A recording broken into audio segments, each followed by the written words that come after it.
CM ഉസ്താദ് collectorate March പ്രതിഷേധം ആളിക്കത്തി. 2010 ഫെബ്രുവരി 15-ന് ദുരൂഹ സാഹചര്യത്തിൽ കൊല ചെയ്യപ്പെട്ട ചെമ്പരിക്ക കാസി CM അബ്ദുള്ള മൗലവിയുടെ CBI അന്വേഷണത്തിലെ അപാകതകൾ പരിഹരിച്ച് കുറ്റവാളികളെ കണ്ടെത്തണമെന്നാവശ്യപ്പെട്ടുകൊണ്ട് CM ഉസ്താദ് ആക്ഷൻ കമ്മിറ്റിയും കാളി കുടുംബത്തിന്റെയും നേതൃത്വത്തിൽ നടത്തിയ കളക്ടറേറ്റ് മാർച്ചും ധർണയും ജനബാഹുല്യം കൊണ്ട് ശ്രദ്ധേയമായി പ്രതിഷേധമായി ആളിക്കത്തിക്കൊണ്ടിരിക്കുകയാണ്.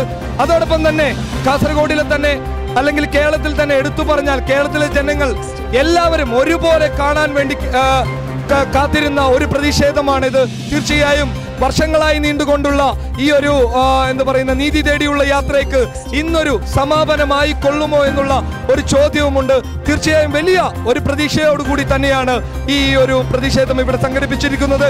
ആക്ഷൻ കമ്മിറ്റിയുടെ ഭാരവാഹികൾ നിലവിൽ പ്രതീക്ഷിച്ചിരുന്ന ആളുകളെക്കാളും കൂടുതലായിട്ടാണ് ഇവിടെ കൂടിക്കൊണ്ടിരിക്കുന്നത്. അതോടൊപ്പം തന്നെ വലിയ ഒരു വിദ്യാർത്ഥി എന്ന് പറയുന്ന അതുപോലെ തന്നെ CM ഉസ്താദിനെ നമുക്കെല്ലാവർക്കും അറിയാവുന്നതാണ്.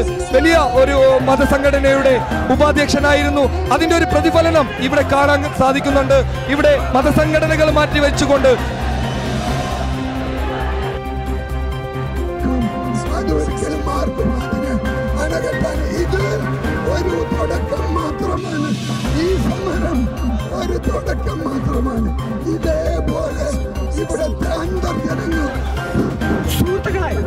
നീതിക്ക് വേണ്ടിയുള്ള പോരാട്ടമാണ്.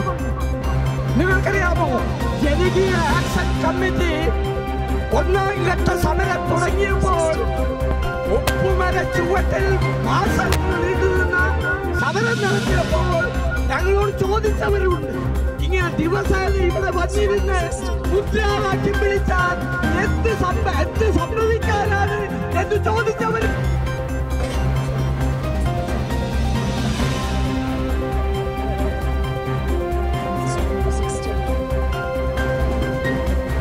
അമ്പലത്തറ കുഞ്ഞികൃഷ്ണൻ സ്വാഗതവും ഡോക്ടർ സുരേന്ദ്രനാഥ് അധ്യക്ഷതയും കീഴൂർ മംഗലാപുരം കോളി തോക അഹമ്മദ് മുസ്ലിയാർ ഉദ്ഘാടനവും നിർവഹിച്ചു. കീഴൂർ സംയുക്ത ജനറൽ കൺവീനർ കല്ലട്ര മാഹിൻ സാഹിബും എന്നെ നിൽക്കുന്ന മേലെയും സംബന്ധിച്ചു. ക്യാമറമാൻ തബ്ഷീർ അബ്ദുള്ളയോടൊപ്പം ഖാദർ കരിപ്പടി, പബ്ലിക്.